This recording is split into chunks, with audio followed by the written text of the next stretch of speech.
He carries his weapon in behind his belt. Good afternoon. My name is Gareth Aden, and I'm here on behalf of the Nashville Bar Association Oral History Project to take the history of one of Nashville's prominent lawyers, especially in the fields of public law and alcohol beverage licensing, Dan Haskell.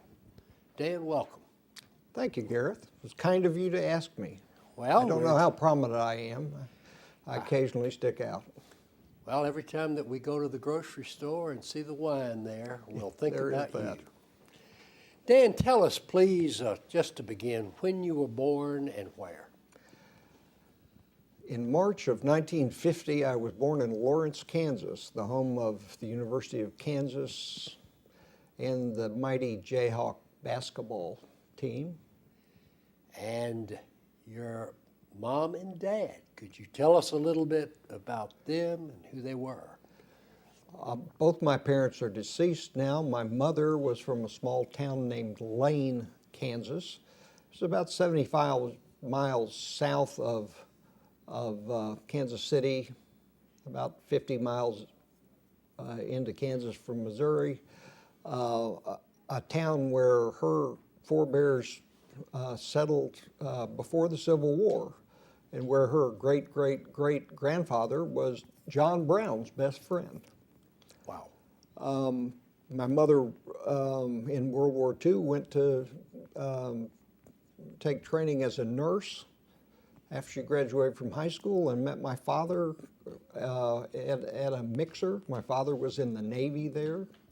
My father was from Cherryfield, Maine, and had joined the Navy. He graduated early and joined the Navy when he was 16. And because he was a good seafaring lad from the coast of Maine, they made him an aircraft mechanic and sent him to Olathe, Kansas for the duration of the conflict. He couldn't have been any safer if he'd been at home in his own bed. Were you the only child? I was not. I have a younger sister who's now deceased who practiced law very ably, more able than I think, in St. Louis. Where did you attend elementary school? I went to elementary school in Bonner Springs, Kansas, a town that if you draw a line from Kansas City to Lawrence, it's Bonner Springs is out there. It's the first exit on the Kansas Turnpike. And famously, I believe you told me that you lived right next door to the Boy Scout camp? I did. The Kansas Boy Scout camp, and I don't remember the name of it. It had a name. It's named after somebody who donated 30,000 acres to them. But for the last 5 years I lived there, my backyard backed up to the Boy Scout camp, which made me a bad Boy Scout because I was in their camp too often for all the wrong reasons. Dan, tell me a little bit about your dad's career, what he did after the service. After the service, my mother and father went back to his home in Maine, and he took up a part-time laboring kind of job, and about 6 weeks later, I believe my mother told him that was unacceptable. And so they returned to Kansas, and he went to the University of Kansas, and I was born, and he got a pharmacy degree there. And in those days, the pharmacy degree was a master's degree. Dad then went to the University of Florida in about 1952 and spent 5 years there getting a PhD in pharmacology, which is differing from the PharmD, which most pharmacists get after 5 years in college. And what's interesting about that is later in his life, my father was a pharmacy educator and was one of the inventors of that other degree, the pharmacy degree, the PharmD. Is that right? He had a master's degree, and he was always very careful to talk to me about the difference between a PhD and a PharmD, or in our world, a Juris Doctor, which is as he put it, a technical degree and not nearly so high and mighty as a PhD. After he got his degree at the University of Florida, what next? He took a job with first with a company that made drugs for cows in Kansas City, and we moved back into that area. He a year or so later went to work for a company called Marion Laboratories, which has been absorbed 2 or 3 times into other major pharmaceutical companies, and which was a 2-man company at that time. A guy named Ewing Kaufman, who went on to be very wealthy and the owner of the Kansas City Royals, made pills in his basement. And my father was hired to invent the stuff to put in the pills. And they did pretty well at that. Obviously. And his job was to come up with these things and get them tested and get them approved by the FDA. And later, when we were still living in Kansas, he was traveling all over the world getting their products made legal in all kinds of foreign places. So your dad was doing work in a field where he was really plowing early ground. Plowing early ground. He actually worked on the first heart-lung machine because the early work was being done on animals. And he worked with a company that did that. One of the other weird things that he worked on in that time was the tranquilizer gun that they used to tranquilize escaped animals with, that has a dart loaded with Yes. anesthetic. Anesthesia of some type. That's right. He did some odd things in his time, but around the time I turned 15, he decided he'd had enough of that, and he took a job with the University of Tennessee medical units as a pharmacy professor. And what he really did is he took the research work from Marion Laboratories and took it to UT, where he did the research to confirm the validity of these drugs that he had previously invented, in a way. So he became a pharmacy professor, and the family moved to Tennessee when I was 15. And you would be located in Memphis, correct? In Memphis. I went to Bartlett High School. And tell us about sort of how you did in school. You know, I was a better than average student. I was not going to win any great prizes in school because I felt, and I still sort of think, that those people who spend all their lives trying to make straight A's miss a lot of other things. Now, there's a rumor, Dan, that you were the president of the math club. That is absolutely true, because I told you that. But you were quick to say you weren't any good at calculus. I was not any good at any of the higher math things, which would have cut me out of a career in medicine. I think the lady who ran the math department at my high school picked out the fact that I had enough of the gift of gab to preside over this organization, and that during the year I was going to be president, they were going to have the statewide convention of math clubs at my high school. And it turned out to be an awful job to have undertaken, but I ended up being the master of ceremonies at that affair. What year did you graduate from high school? 1968, right on schedule. And what then for Dan Haskell's life? Having moved to Tennessee, I looked around at some various colleges, but I ended up going back to the University of Kansas in Lawrence, where I was born. A couple of years at Kansas, and I became convinced that I desired to live in Tennessee. And for a variety of reasons, I transferred back to what was then called Southwestern at Memphis, and what is now called Rhodes. And I finished there after 2 very hectic years of taking every political science class they had. Was that sort of becoming something that you were interested in? Well, after it appeared that I couldn't do math very well, that meant I had to do something that was verbal. And everybody who has a political science degree knows what that means. It's when they say you got a BS in political science, that's pretty correct. I went to law school after that at Memphis State, which is now the University of Memphis. It was the only law school I applied to. It never occurred to me to apply anywhere else. It had the lowest admission standards of any full-time law school in the country and the lowest price to attend.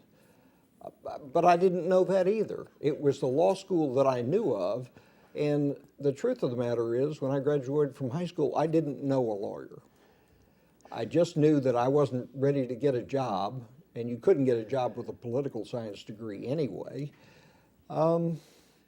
And I was pretty good at going to school. Well, that makes some sense. And tell us about your years at the University of Memphis Law School. Well, the first thing I would note is that it was on the campus at Memphis State at that time. And in recent times, they've moved that away from the campus downtown. Right. And had that been the case, when I was there, I would have never met my wife, who was in her last year of getting an education degree at Memphis State. And my life would have been changed dramatically. And so I've always been in favor of law schools that were actually on the campus for that reason. What classes did you perform best in law school? Tell us a little bit about that. Well, my first semester, I made the highest grade I ever made in a class that was taught by Dean Cox. It was Property 1, and it was really, if you talk to anybody who went to Memphis State, even remotely in that time, we all had the same exact experience. The final exam in Property 1, and the only score you had in that class was 20 multiple choice questions. And they were all that kind of question that you got in property classes that involved Flim Flam Flo and Floxy, who owned 17 acres, and the answer was 17/32 of an acre or something like that. And I was so bright that I got half of those questions right, and then they curved the thing. So I think I had a 93 in that class, but they had to curve it so much just to keep enough people in school, to keep them from flunking out in the dean's class. And part of that reason is that this is 1972, and suddenly Vietnam was winding down, and Memphis State Law School class that year was a third larger than the year before because they felt constrained to take in those guys coming back from law school who had undergraduate degrees. And they did take them in, and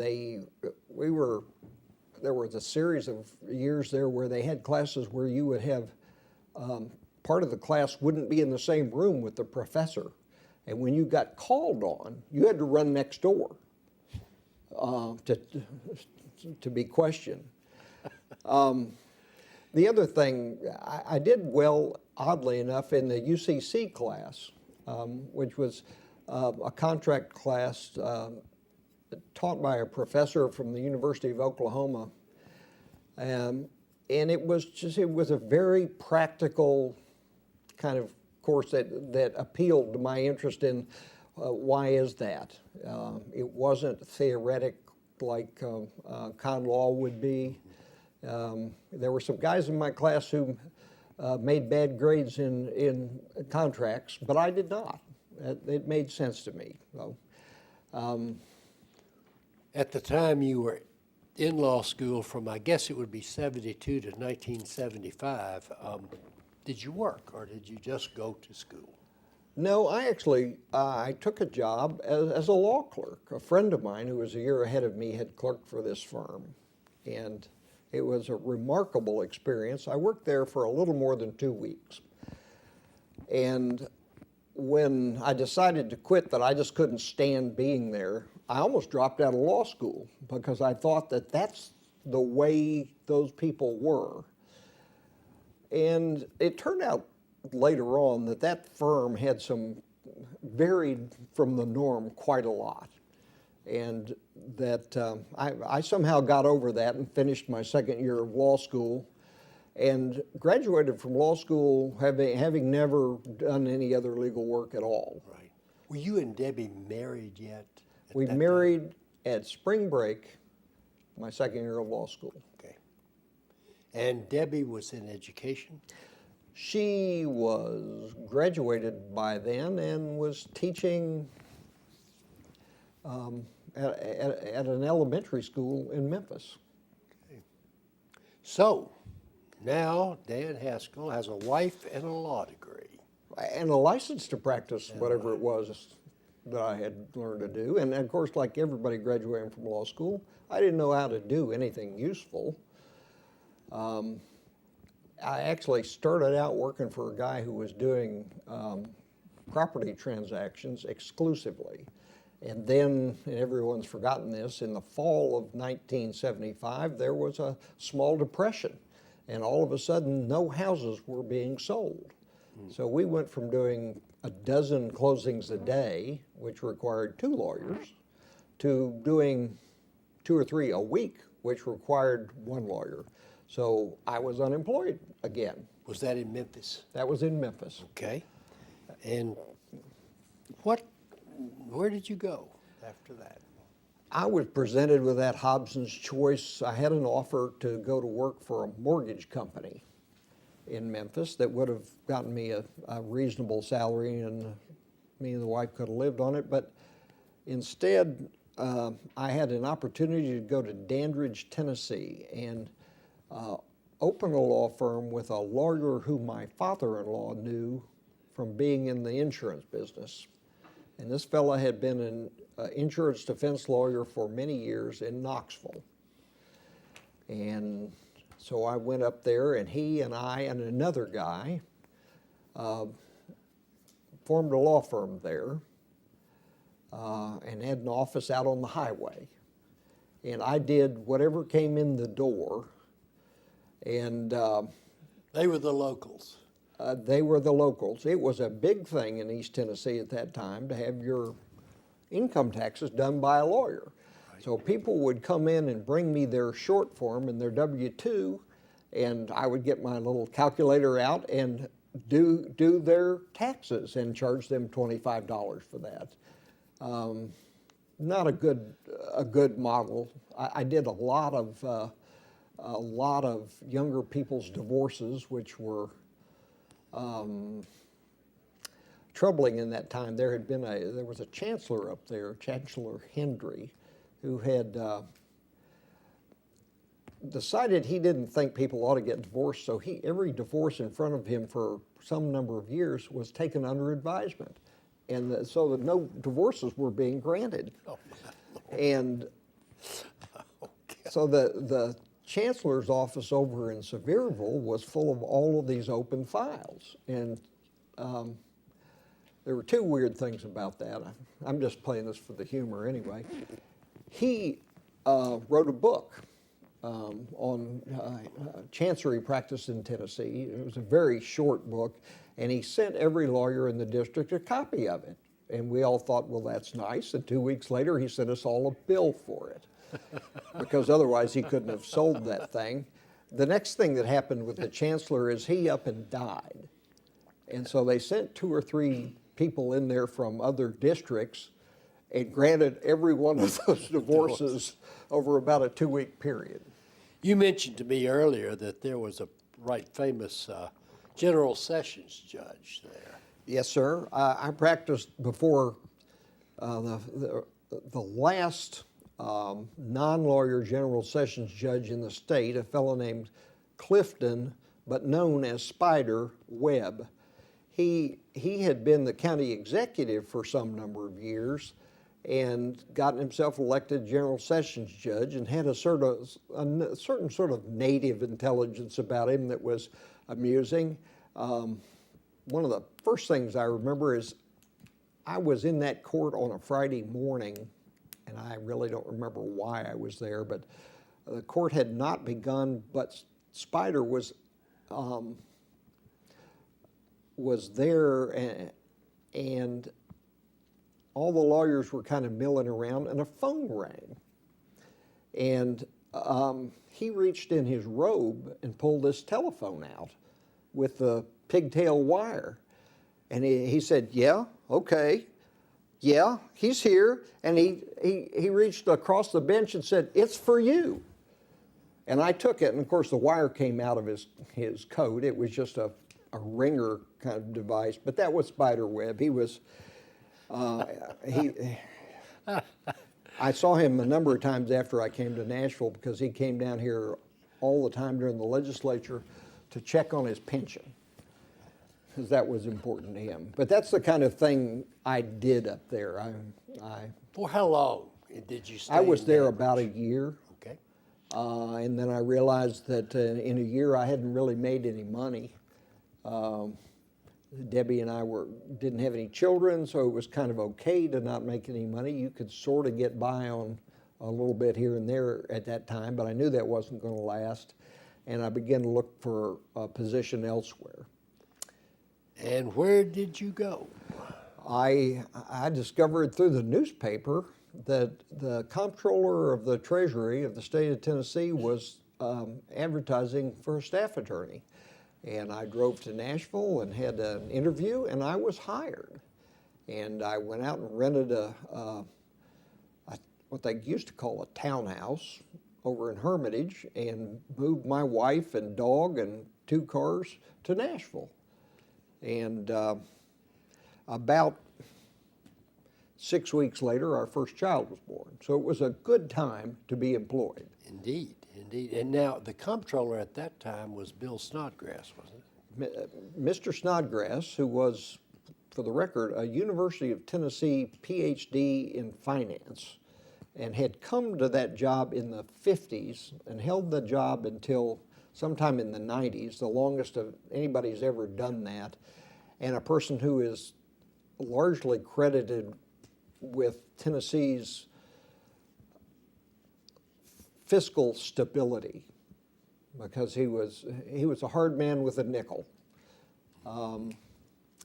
The comptroller's office at that time did a lot of things, but they did financial audits, and they approved all kinds of local financial things with governments, state and local governments.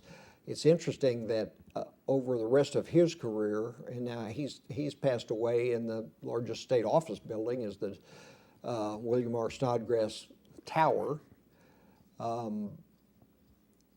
They were such a favorite of the legislature that the legislature has continued to assign them other tasks, so that the comptroller's office is a fairly large affair today. And his profile was one of a very industrious and honest public servant. He absolutely was like that.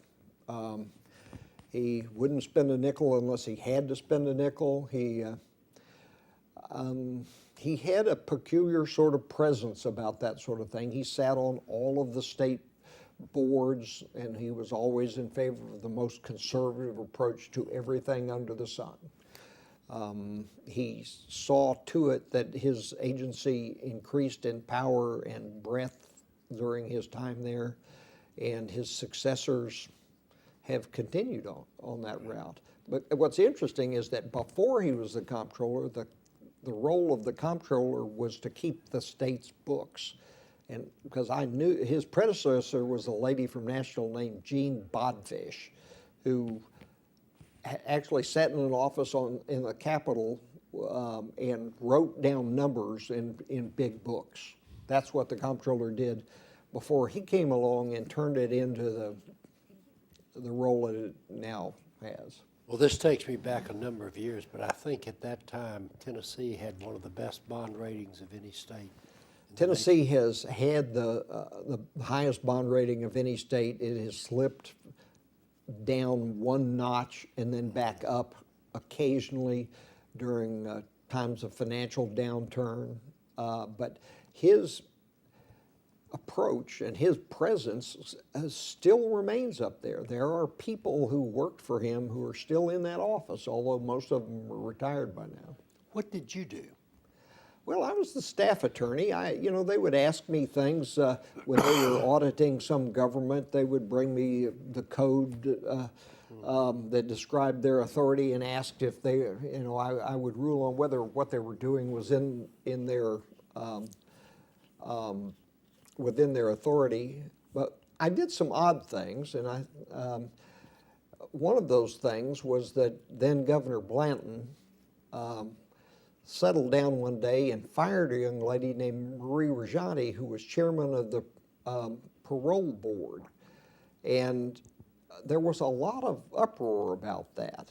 And Blanton was a good Democrat. Mr. Snodgrass was a good Democrat. The entirety of the government was controlled by Democrats at that time. And for whatever reason, Mr. Snodgrass was detailed to audit the dismissal letter. The governor had fired her and listed 3 or 4 grounds for her termination. And for whatever reason, they turned around and handed that to some young lawyer and said, here, you go figure this out. And the only fun part of that is that she then hired Fred Thompson, and I had 2 or 3 meetings with Fred Thompson and her over these allegations. Our findings that involved more people than just me making these findings were that the governor was mostly right, sort of. They were very mixed findings. Fred Thompson sued the state, and she was, in fact, reinstated and then quit. She gets paid a bunch of back pay. Hayes Cooney defended the state in that lawsuit, and I was sat second chair because I'd been involved in the Comptroller's office.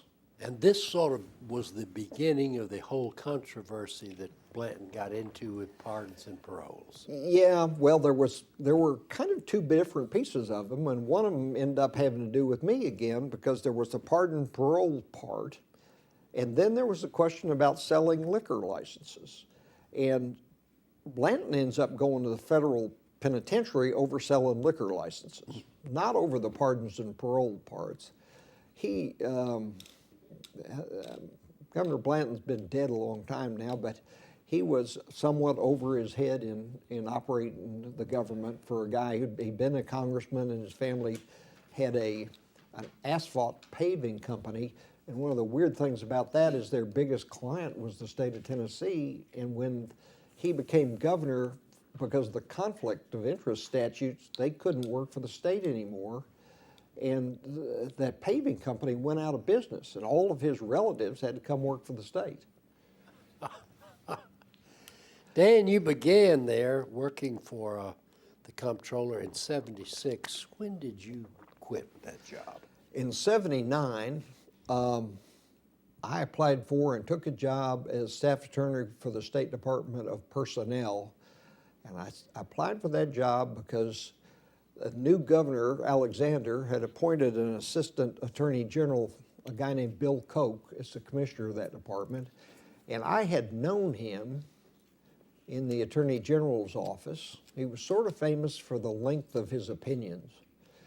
And I thought it would be good legal experience to work for him. And I did, and it was, but it was probably better experience for politics than anything else, because I ended up doing a lot of lobbying kinds of work relative to personnel issues. So in other words, you became involved with the legislature Yes, in the sir. process. I had done that in the Comptroller's office. I'd actually been staffed to the Council on Pensions and Insurance, which is something the Comptroller and the Treasurer run.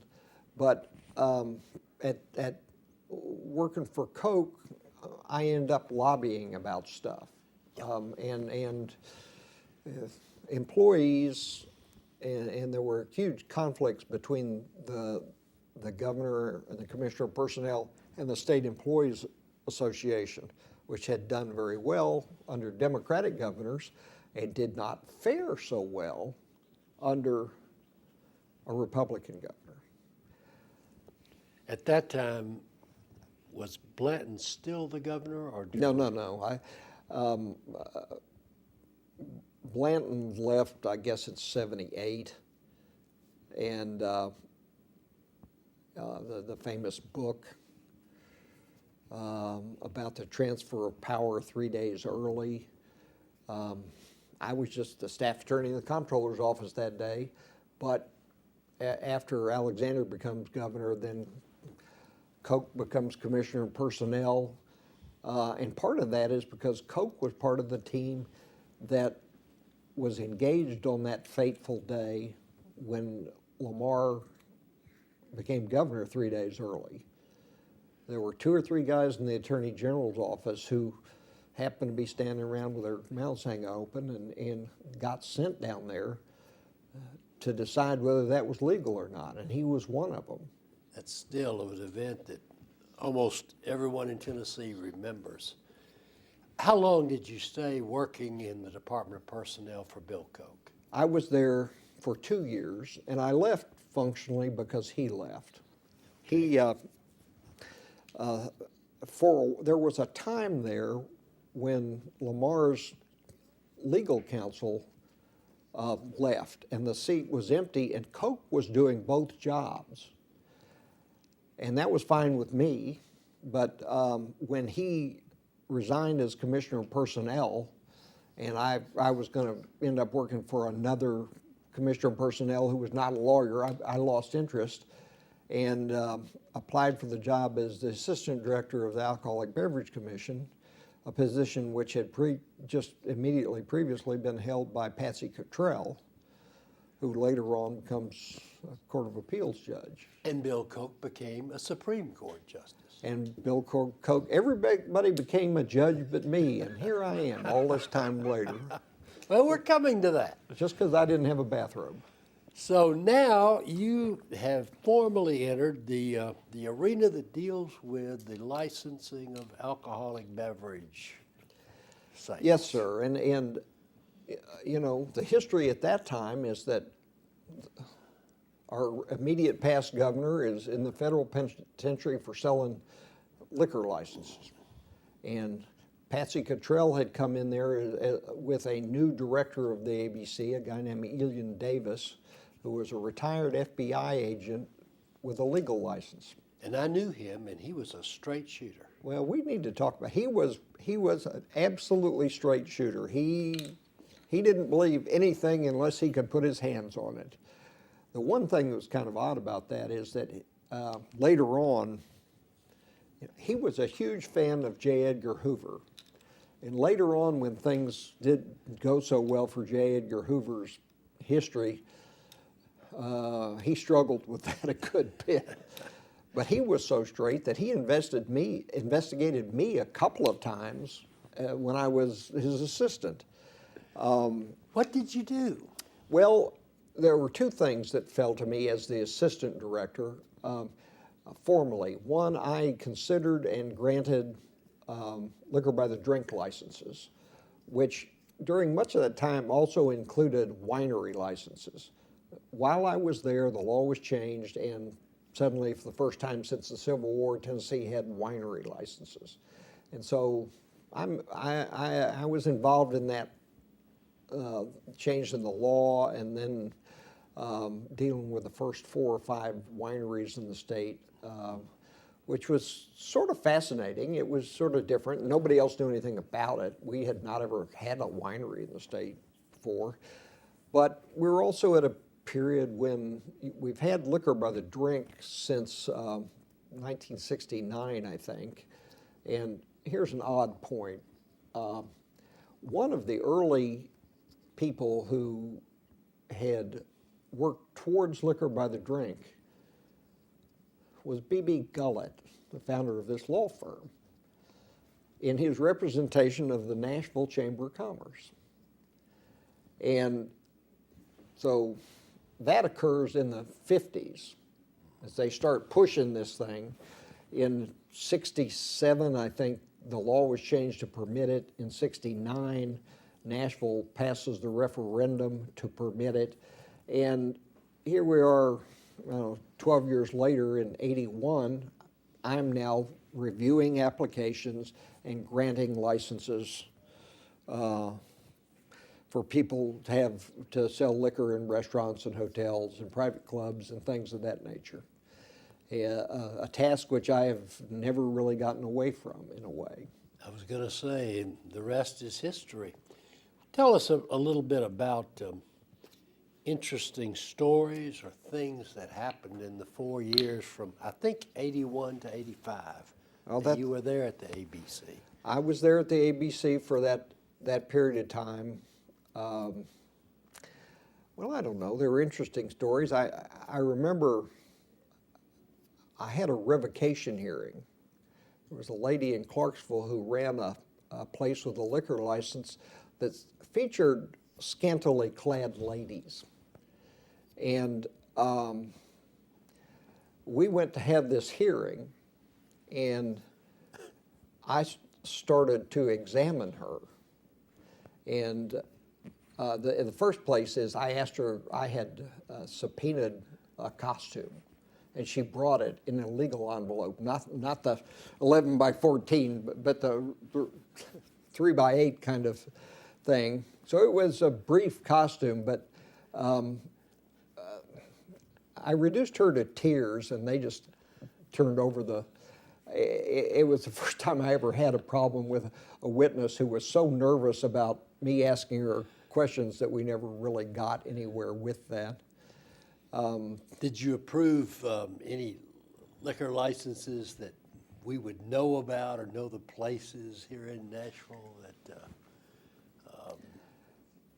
and I'm speaking about the famous Bluebird Cafe. I thought you had told me at one time that you had approved that. You know, one of the things that happened to me is that every Tuesday afternoon I sat down with this week's pile of applications, and I studied through them and went through the checklist to see that they had all the things.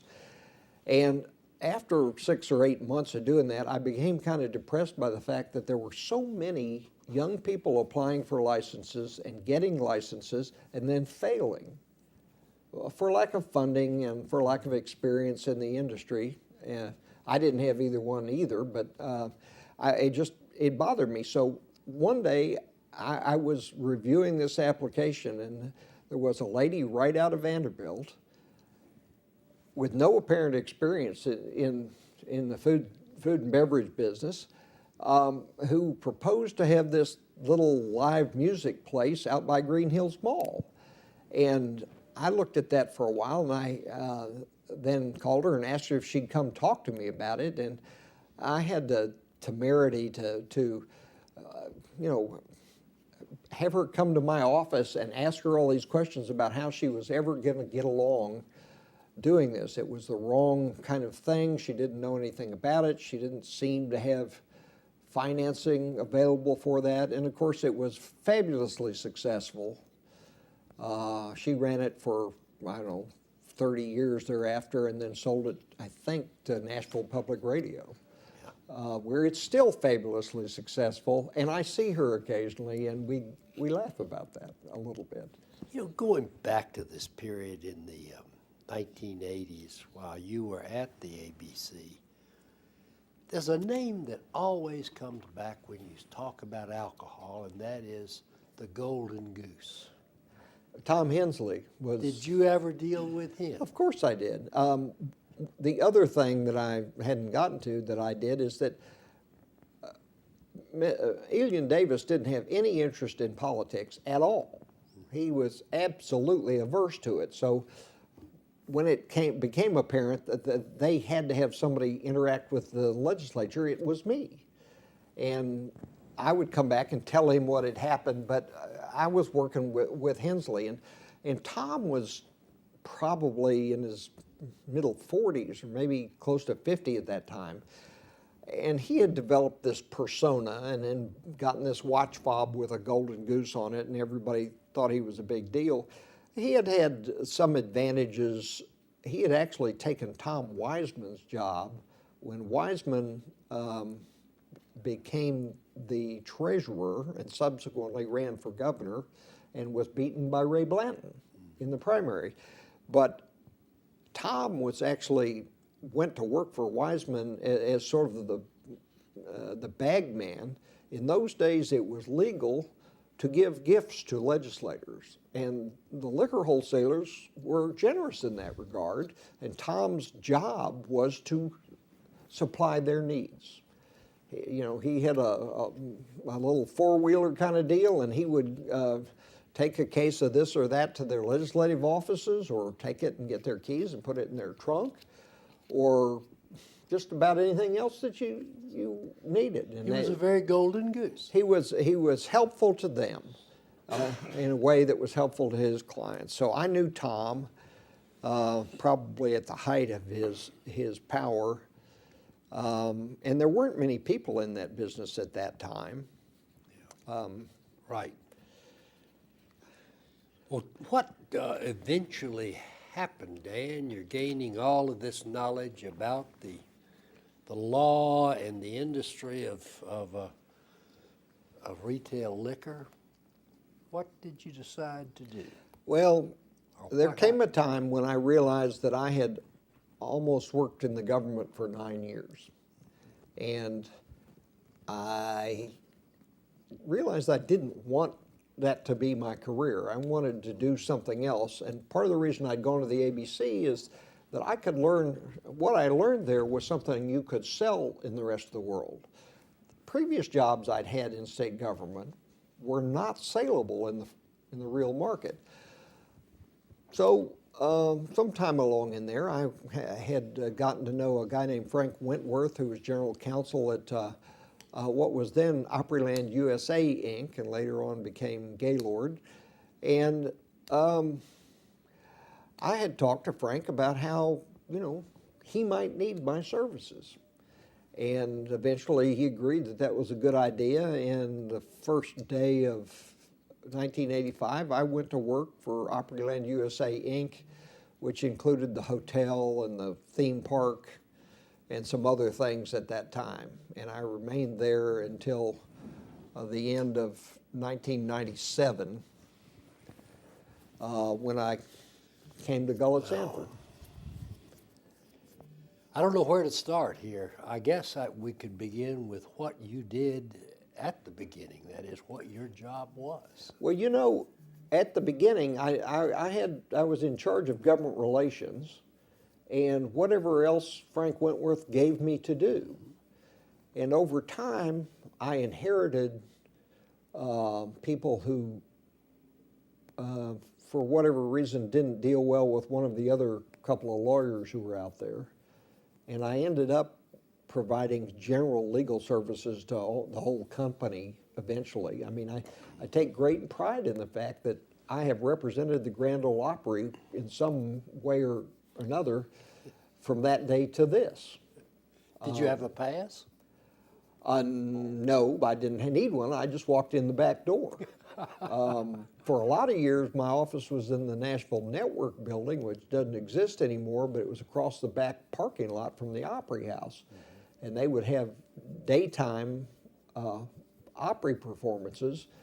And I would sometimes walk across there and go in the performer's entrance and walk out and sit on the pew on the back of the stage just to kind of see it. It is a remarkable thing to see, although the music is terrible from back there. All of the sound is face forward, and all you can really hear is the drummer. But it was a unique place to be, and there were some fabulous people involved in that, in the Opry. Opryland Hotel grew into something nobody ever expected.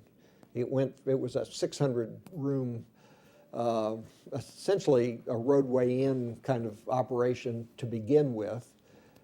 And then a guy named Jack Vaughn was hired to run it, and he had a different kind of a vision. And now, for all those years since then, it's been far and away the largest hotel in the state of Tennessee with more than 2,900 rooms.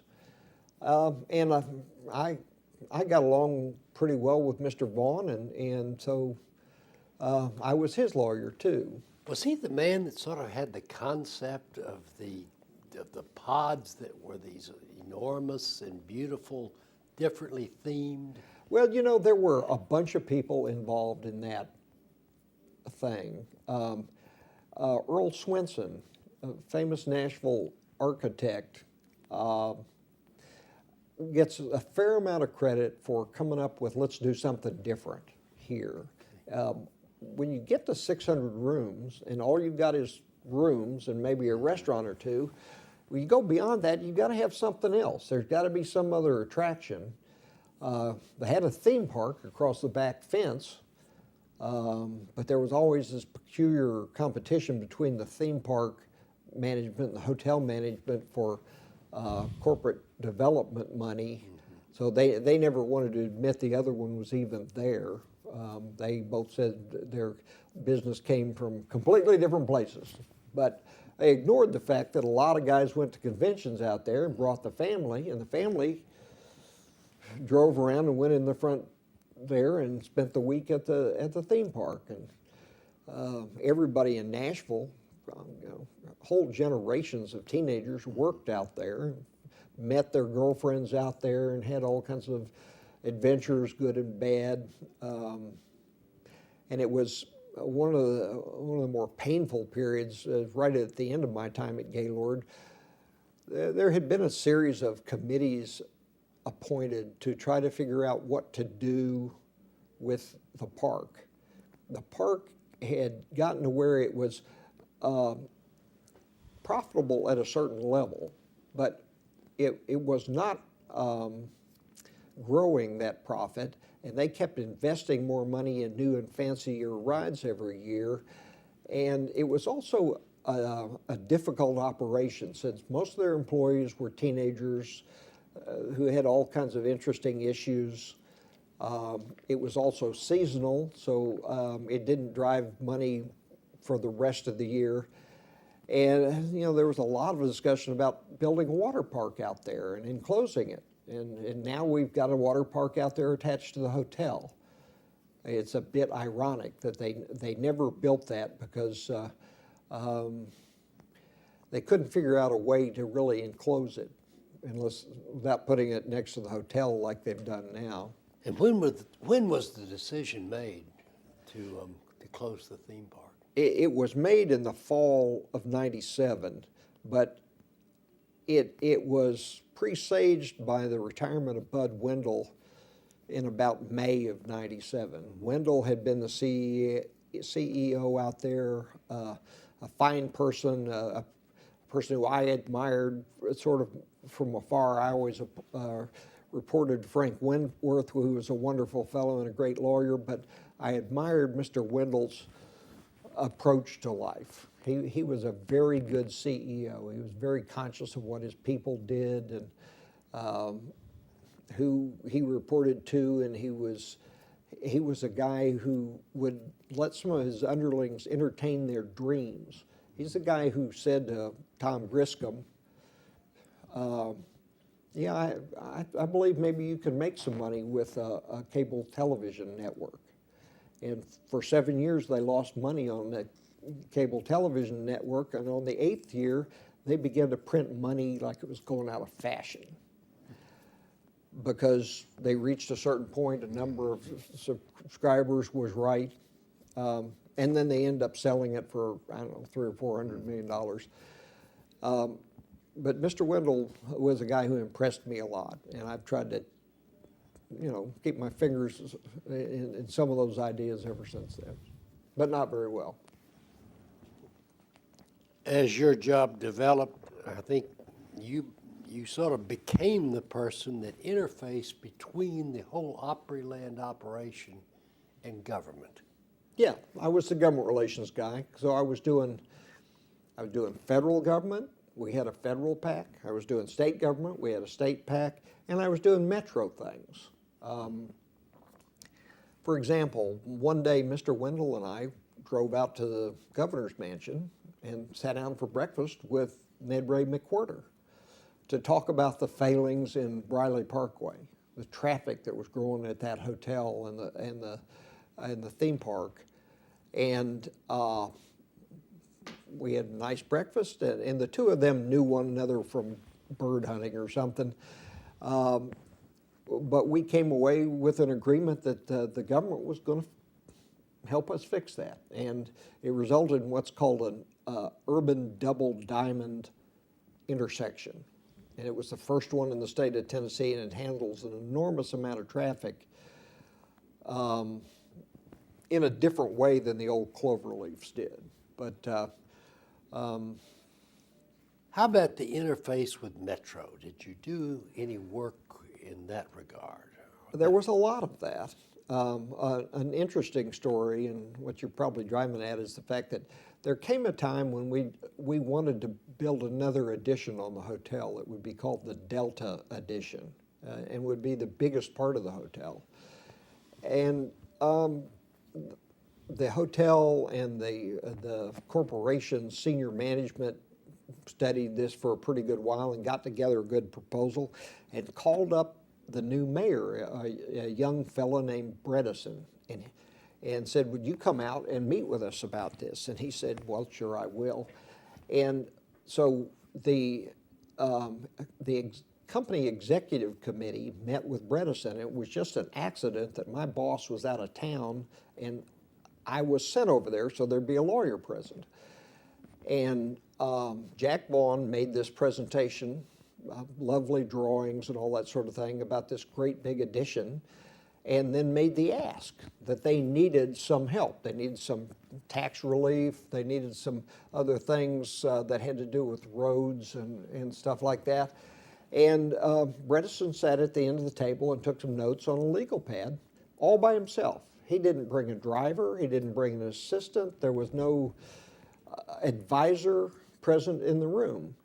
And at the end of the meeting, he said, well, okay, we can do that. And he went back to his office and typed up what he had agreed to do and signed it and had it hand-delivered to Bud Wendell that same day. And Bud put it in the company safe where, I don't know, I suppose it's still in some company safe somewhere. But Bredesen was good to his word. He did everything he'd said he'd do, and he agreed to do it without ever asking anybody about it. He was a man who was so confident in his intellect that he saw that it was a good deal for the city. And it's interesting because other things like that since then have involved so much public thrashing around. And it just didn't happen. Phil Bredesen said okay, and that was the end of it, and we went on with it. That's fascinating. Did you maintain work with the legislature, or did Gaylord have lobbying groups that did that? When I got to Gaylord, they had a lobbying firm and were principally represented at the state legislature by a guy named John Reed. And John Reed became a good friend to me and was always a good friend to you. And that's the connection that brought me here to Gullett, really. Sadly, John had pancreatic cancer and had died, I don't know, 15 years ago now. It seems like it can't be that long. Sad. But I worked, when I was at Gaylord, I did not spend a lot of time daily at the legislature because John was down there. But we did some really good work, including beating Tom Hensley for the first time ever. Something that Tom, if you asked him about it today, he would say he was always for that bill. But we passed a bill to allow hotels to have those little refrigerators with liquor in them. And Tom didn't like that. But we had an advantage that that area was represented in the state legislature by the House Majority Leader, a guy named Bill Purcell. And Bill Purcell took it upon himself to pass that thing, and he just rammed it down Tom's throat. It actually was pretty amusing at the moment. And of course, Purcell later on becomes governor, becomes mayor as well, and is now back in the practice of law, I guess. Dan, to kind of place things in chronological perspective, if you left Gaylord in about 1997. Had Opry Mills been conceived of yet, or was that not yet on the horizon? I left at that time. I mean, the reason I left was because they were closing the theme park and selling the television networks all in the same 2-week period. The company was going to contract pretty significantly. The CEO had left. There was a new CEO there who was an accountant and had a different kind of view. They hatched that deal with the Mills Company to put the mall in there sometime in the summer of '97. Yeah. And so the Mills people were all ready to roll and put that thing up pretty rapidly. There was one weird glitch, is that we'd had a deal going with Bass Pro for a year or so. Gaylord had actually bought 20% of that company, the Bass Pro company, for the purpose of getting them to build a Bass Pro store, and it was supposed to be catty-cornered from the hotel. We went over there and we acquired some property and we got it rezoned. I worked a lot with a guy named Bobby Matthews, who was a famous developer here, Yes. who taught me so many interesting political things. And then when the mall came along, the Bass Pro people said, no, we'd rather be over there with that thing. And all that property they bought to build that mall is still sitting there, doing nothing. It had been doing nothing for 20 years. Wow. They occasionally store some vehicles on it and the like. Well, now we come to the point where you and I meet through my dear friend John Reed, and you joined our firm as the first public law type of attorney. We had no idea. And yet that is completely wrong. I came here Opie Gullett. as a lobbyist, but in the 90s, they had started licensing lobbyists. When B. Gullett That may be true. went over to the legislature, he was just being a lawyer. When Val Sanford went over to the legislature, he was just being a lawyer. When Jack Robinson went to Congress, he was just doing lawyer work. This law firm has been political as hell every minute of its existence. And it was funny that when I arrived, people thought this was a departure of sorts. I guess maybe we just didn't want to admit it. I think that's true. Tell us who you represented and sort of give us a thumbnail sketch of how your career developed. Well, I came here and Gaylord kept me as their lobbyist for a couple of years, but I knew that was sort of a going away present. Pretty shortly after I got here, I connected with the Tennessee Restaurant Association and became their lobbyist, and later on their lobbyist and general counsel, because I realized that I could add some benefit to these things and make a little more money for the firm out of it if I was providing some legal services in addition to being a lobbyist. So I started lobbying for them, and then the Tennessee Hotel and Lodging, I think it was Hotel and Motel Association in those days, their lobbyist had a heart attack right at the start of the session, and I volunteered to represent them for free, and did so. It just as a kind of an accident, a year or so later, he passes away. And at that time, the head of the Hotel Motel Association was one of my buddies from the Opryland Hotel days. And so it was really easy for me to represent both of them. And then 3 or 4 years later, the Restaurant Association essentially failed, and the two were merged into what is now called the Tennessee Hospitality and Tourism Association, which includes some other, like attractions and convention and visitors corporations, which So I end up representing people who sell food and drink in rooms and restaurants and these convention visitors corporations which interested in recruiting all these things. I'm the only lobbyist really in the tourism business in the state, and it's the second largest industry in the state. It's we just quietly do what we do. I mean, for the most part, we don't get tax benefits from anybody. There are a couple of these big hotels who have. Gaylord does me the good favor of firing me at some point in there. The CEO has, at that point, had changed again. There was a new guy in there named Colin Reed, and he realized he could get all the lobbying services he wanted out of another firm who he was paying $6 million to do his SEC work. And so they provide legal services for free, which was somewhat less than I was willing to take. And the good thing about that is that a year later, I'm approached and I become the lobbyist for the proposition to build a new convention center. And had I represented Gaylord, I couldn't have done that because they would have been opposed to it. Okay, exactly. You've got a conflict of interest there. Well, they would have never said that in public, but Well, and that's one of the two big topics that I wanted you to address. I wanted you to talk about the Nashville Convention Center and then also talk about your sort of historic work on the grocery store bill.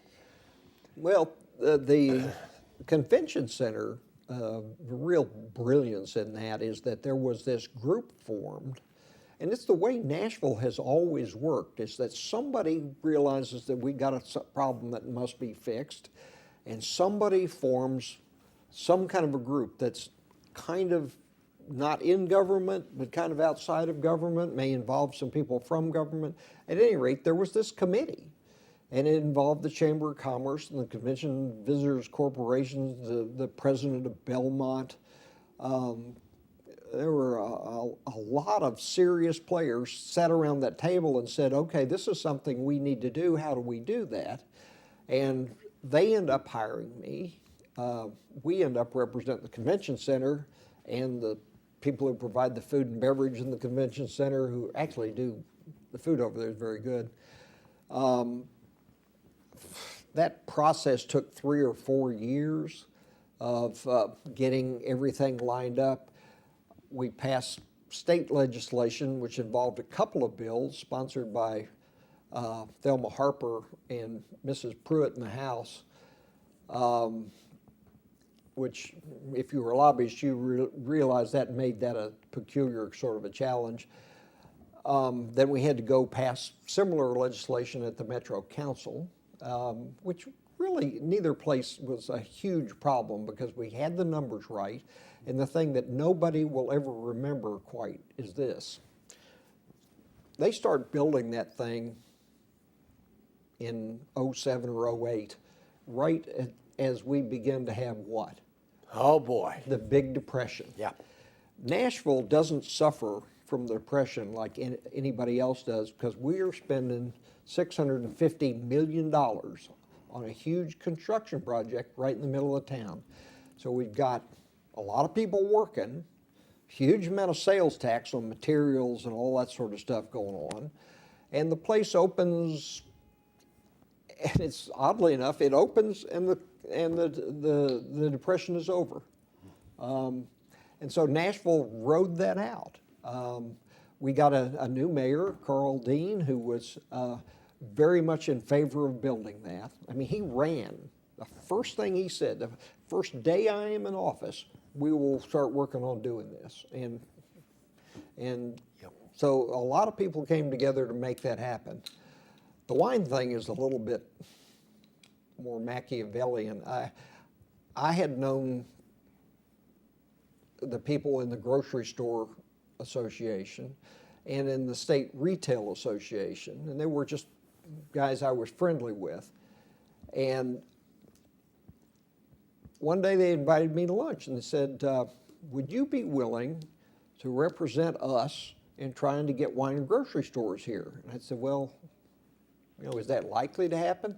And it turns out that a change like that had never occurred in this country, ever. because what had happened is at the end of Prohibition, the places where it was going to be allowed it. Prior to Prohibition, you could sell liquor on the side of the street corner, and that was part of the problem. But so I said yes, and we spent 6 years working on that, and would have never passed it except that in the last year, we had both speakers visibly and forcefully on our side. And Beth Harwell was so much for it because it polled 90% in her district, Green Hills district. Ron Ramsey was vigorously for it for reasons which are a little more slippery, but because he was a teetotaler. He was and is. Ron Ramsey doesn't drink. He drinks Diet Mountain Dew in fairly large quantities. Kind of distressing, but at any rate, those two folks put everybody in a room and said, we're going to do this, and went around the room and said, now what's your problem with it? And you had the liquor stores and all those things. Another thing that's funny about that is that at the time they hire me, I have a fairly good book of business representing liquor stores in Davidson County. A year later, I don't represent any liquor stores. They hate my guts because they all feel, and some of them correctly and some of them not correctly, challenged by this situation. It turns out that the way the bill ends up working, they get a head start on the transition and the ability to sell some other products, and the forward-thinking liquor stores took off with that and are making more money than they ever thought possible. The only people who end up being damaged by that are the old liquor stores that refuse to make any changes. They're dim and dirty, and they're small, and ladies don't like going in them. Good liquor stores, you've been in a few, I think. The ones that are out there now are nice, and the people are familiar with the product. It's sort of like a grocery store in a way. Well, there's another weird thing that caused that. When you started, and when I started Sure. going in there on our own, it was sort of dangerous. It was the closest thing to a drug deal a lot of us ever made. And part of the reason it was sort of dangerous is that the liquor stores were all in these semi-downtown areas, poor parts of town, and they got robbed all the time. You haven't heard of a liquor store being robbed in years. And the reason is completely unrelated to anything factual. It's related to the fact that you pay for liquor with plastic. They don't have cash in there anymore. Yeah. In the old days, on Fridays, everybody brought their paycheck down there and they would cash it, so they had to have a lot of money. It was an easy target. And the liquor business has changed enormously. And now in the second step of that is we have Sunday liquor sales here in the state, which passed without any huge brouhaha. Looking back, Dan, with all of the interface with the state legislature that you've had, what are your observations about working with legislators and sort of any thoughts that you have? If you're going to be any good at being a lobbyist, you can't hate anybody, and they can't hate you, because you may be engaged in trying to kill their bill 1 second and require their vote on the next bill. And you've got to be flexible enough, and you've got to be decent enough to understand that people disagree about things, sometimes for all the wrong reasons. And you can't get everybody's vote. All you've got to have is 50 and 17, and you can do anything you want. As they always say, if you had 50 and 17, you could sell a roof off the Capitol. Who are the people from the legislature that you've worked with over the years that you admire the most? Well, I like Beth Harwell a lot. She's the most recent last speaker. John Wilder was the Speaker of the Senate and Lieutenant Governor for most of my career. And he was a very unusual person who had a way of expressing himself that Sort of mystical. sort of mystical and sort of country. And he would tell these stories sometimes, and you'd sit around afterwards and try to figure out what did that mean. And I remember going to see him once, I go into his office, which is the largest office in the old Legislative Plaza, but it was dark in there. He had like 2 light bulbs in the room. It's sort of like the Godfather or something. And I'm talking to him, and I referred to him as a senator, and he started to get upset about that. You know, he was the lieutenant governor. And it just took him about 2 sentences to turn himself around and say, oh, yes, I have to be a senator. To be lieutenant governor, I need to be this, which is actually not true. Under the Constitution, you can be elected lieutenant governor and not be a member of the Senate. Really? It's never happened, but it's sort of like being a non-lawyer and being Chief Justice of the Supreme Court. Those things could happen. So anyway. Anyway, you have had an absolutely fascinating career, but you know, one thing we've left out is we haven't talked too much about the family that you've grown and what Debbie has done with her career. So spend a minute to tell us about that. My wife, Debbie, has a degree in special education and a master's from Vanderbilt in that subject, and spent many years, and has to be a saint in order to do that and put up with me and the weird hours I've worked, and all those years when she would do paperwork. And special education is just horrible in that the teachers spend all their time doing paperwork. They have kids that need teaching more than anyone, and yet they spend all their time filling out all these stupid forms. So she spent many years doing that, and a couple of years in the middle off getting her master's. We had 3 children. Erin is the eldest, and she is the longest standing employee in the Nashville mayor's office. She has done a variety of things down there and is well liked by all of them, and is kind of one of those people in metro government who knows where all the bodies are buried. And is friends with all the right people. My second child is Matt, who you know really well because he shares a wall with you and is a partner in our law firm. And it's hard not to be proud of that. Matt is married, lives here in Nashville, has 2 of my 3 grandsons. My daughter Erin has a single son who's 14. Matt's are 3 and 1, and just wild as Indians. My third child, Jake, is a licensed lawyer who practices in Portland, Oregon, in partnership with a guy in Washington, D.C., a thing that you just can't hardly imagine that that's so, but the internet makes it possible. I guess you can be partners with a lawyer on the moon soon. Well, let me say that we're very glad that John Reed made a phone call to me and got you here. And it's been wonderful having you, and it's been wonderful listening to the stories about your careers. Anything else you'd like to add? There is one thing I want to say. I want to explain to you and to anybody else, in case I've failed to say this over the years, about why I came here.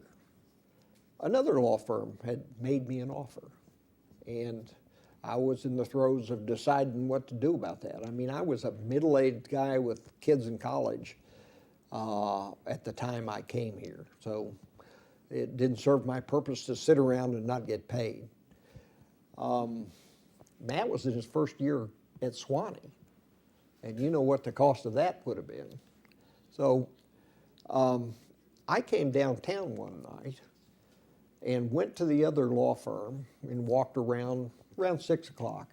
Walked around, every lawyer was in their place, all the staff was there, the wheels of commerce were humming vigorously.